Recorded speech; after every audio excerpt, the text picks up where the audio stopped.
बिस्मिल्लाहिर्रहमानिर्रहीम अस्सलाम वालेकुम everyone, welcome back to my YouTube channel, welcome back to another mini vlog. कैसे हैं जी आप सब लोग? उम्मीद है जी सब लोग ठीक ठाक होंगे। अल्हम्दुलिल्लाह मैं भी बस ठीक ठाक ही हूँ। इतने दिनों से मुझे इतनी क्रेविंग हो रही थी ना नूडल खाने की, इतना मेरा दिल कर रहा था कि मैं बता नहीं सकती हूँ। लेकिन मेरी अम्मा मुझे खाने नहीं दे रही थी क्योंकि जी मेरी कुछ दिनों से तबीयत नहीं ठीक, तो वो कह रही थी ख़बरदार अगर तूने इनको हाथ भी लगाया।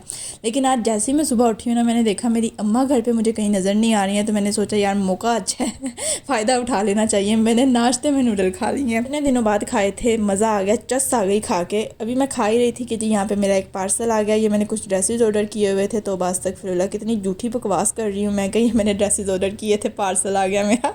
ये मेरा मुरा कोई नहीं है, ये मासी माँ ने जो है ना ये कुछ ड्रेसेस मंगवाए थे, ऑर्डर मैंने किए थे, तो सोचा पार्सल की अनबॉक्सिंग भी मैं ही कर लेती हूँ। घर में कोई भी पार्सल आया अनबॉक्सिंग मैंने ही करनी है, बेशक मेरा उससे लेना देना है या नहीं है कोई भी। ये खैर जी ये 4 ड्रेसेस जो है ना मासी माँ ने ऑर्डर किए थे, और ये इतने अच्छे थे ना कि मेरा अपना इनके ऊपर दिल आ गया था। फैब्रिक इतना कमाल का था, डिज़ाइन, कलर जैसे वीडियोस में पिक्स में मैंने देखे थे ना, बिल्कुल हर चीज़, मतलब कि 19-20 का भी फ़र्क नहीं था, सारे बहुत अच्छे थे। और सबसे बढ़कर मेरी अम्मा को भी बहुत पसंद आए हैं और मासी माँ को भी बहुत ज़्यादा अच्छे लगे हैं। फिर जी यहाँ पे ज़ोहर की नमाज़ का टाइम हो गया था। मैंने सोचा सबसे पहले हम ज़ोहर की नमाज़ पढ़ लेते हैं। ज़ोहर की नमाज़ पढ़ी है। अपनी दुआओं में दूसरों को लाजमी याद रखा करें, क्योंकि जो दुआ हम दूसरों के लिए मांगते हैं अल्लाह ताला उसको हमारे हक़ में पहले कबूल फरमा देते हैं। अपनी दुआओं में, अपनी नमाज़ों में फ़लस्तीन के मुसलमान बहन भाइयों को लाजमी याद रखा करें। अल्लाह ताला उन पे अपना ख़ास रहमो करम फरमाए और मस्जिद अक्सा की हिफाजत फरमाए, आमीन।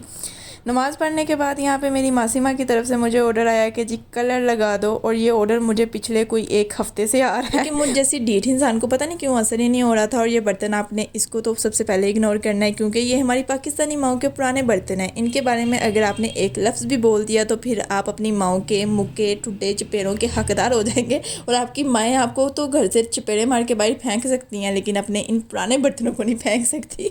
उनको हमसे भी ज़्यादा अजीज़ अपने ये बर्तन होते हैं। 1 हफ़्ते से मासी माँ मुझे कह रही थी कलर लगा दो, लेकिन मैं बिज़ी इतनी थी, मेरे पास टाइम ही नहीं था। मैं बिज़ी कहाँ थी ये मैंने भी नहीं पता।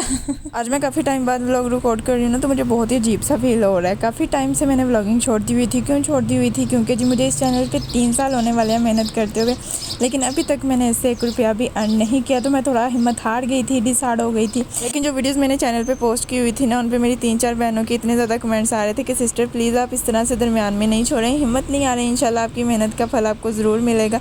और मेरी अम्मा भी मुझे कह रही थी कि बेटा नहीं, ऐसे नहीं दरमियान में छोड़ो, हो सकता है कि अब मेहनत का फल करीब ही हो। तो मैंने सोचा यार चलो एक दफ़ा हम फिर से ट्राई करते हैं, हो सकता है कि इस दफ़ा कामयाबी मिल जाए हमें। तो अगर आपको मेरी वीडियोस अच्छी लगे तो like share comment and channel को सब्सक्राइब कर दें। इंशाल्लाह रेगुलर व्लॉग्स आपको देखने को मिलेंगे। अल्लाह हाफिज़।